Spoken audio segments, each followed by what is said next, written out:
तुम्हाला पण फ्लॅट फूट आहे का? मग हा व्हिडिओ तुमच्यासाठी.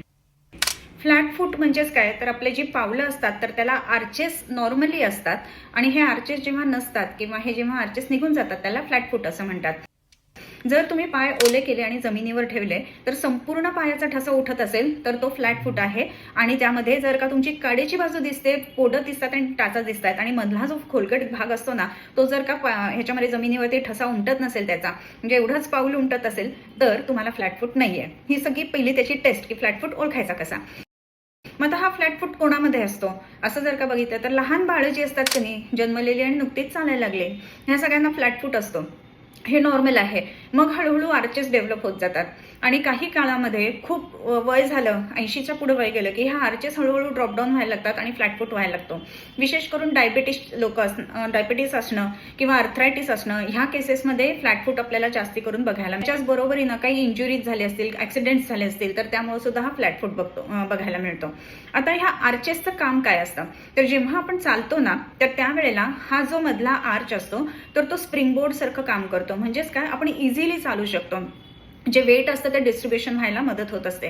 त्याच्याच बरोबरीनं ह्या आर्चेसमुळे काय होतं, जर का चालताना उंच सखल जर का प्रदेशाला किंवा उंच सखल जर का जमीन असेल तर तुम्ही इझिली चालू शकता आणि त्याच्यामध्ये बॅलन्सिंग उत्तम पद्धतीने आपल्याला करता येऊ शकतं. या आर्चेसचं अजून एक महत्त्वाचं काम जे आहे ना ते म्हणजे ते एनर्जी स्टोअर पण करतात आणि एनर्जी रिलीज पण केली जाते. सो ही आर्चेसची महत्त्वाची कामं आहेत. पण आता फ्लॅट फूट आहे तर मग आता डॉक्टर आम्ही काय करू, असं जर का तुमचा प्रश्न असेल ना तर त्याच्यामध्ये सुद्धा उत्तरं आहेत. मग काय करायला पाहिजे, तर काही विशिष्ट व्यायाम खूप महत्त्वाचा असतो या फ्लॅट फूटमध्ये. म्हणजे काय, तर आपले जे दोन्ही पाय आहेत तर पायाचे पंजा जो असतो संपूर्ण म्हणजे अँकल जॉईंट पासून कॉन्ट्रॅक्ट करणं, रिलॅक्स करणं हे व्हायला पाहिजे. त्याच्यानंतर जो पंजा असतो तर तो पूर्ण गोलाकार दिशेने एका बाजूने फिरवणं आणि मग दुसऱ्या बाजूने फिरवणं असा व्यायाम उपयुक्त असतो. त्याच्याच बरोबरीने दोन्ही पंजे म्हणजे टाचा बाजूला ठेवायच्या आणि आपले जे अंगठे आहेत तर ते जोडून घ्यायचे आणि वेगळ्या पद्धतीनं ह्या पद्धतीनं जर का आपण हे फिरवले आपले अंगठे तर त्याच्यामुळे काय व्हायला लागतं, हे ज्या आर्चेस आहेत त्याच्यामध्ये करेक्शन यायला मदत होत असते. पण काही वेळेला एवढंच करून पुरत नाही, मग त्याच्यामध्ये आणखीन काही व्यायाम करणं ही सुद्धा गोष्ट गरजेची आहे. जसं की विटेवरती उभं राहून जे टोज आहेत ते खाली टेकवणं आणि टाचा आहेत त्या टाचांवर चालणं, कधी टोजवरती चालणं, ह्या सगळे व्यायाम त्याच्यामध्ये व्हायला पाहिजेत.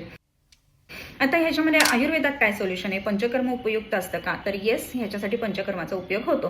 मग ह्याच्यामध्ये काय करायला पाहिजे, तर स्नेहन म्हणजेच ऑइल ॲप्लिकेशन ही गोष्ट खूप महत्त्वाची आहे.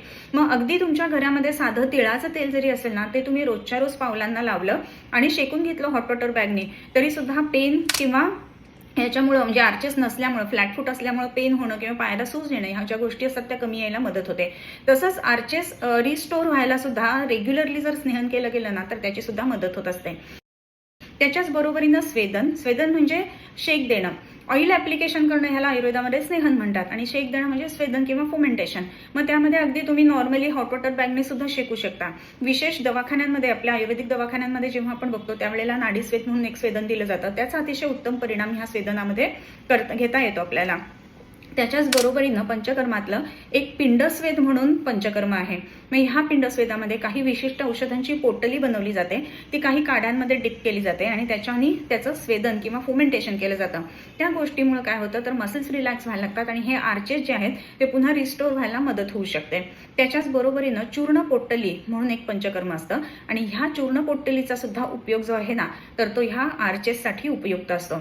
आर्चेस जर का नसतील म्हणजे फ्लॅट फूट असेल तर त्रास काय होतो, तर पायाला सूज येणं, थोडं चालल्यानंतर पाय दुखणं किंवा अँकल जॉईंट विशेष करून दुखणं किंवा पाय सतत मुरगळणं ह्या गोष्टी त्याच्यामध्ये होतात.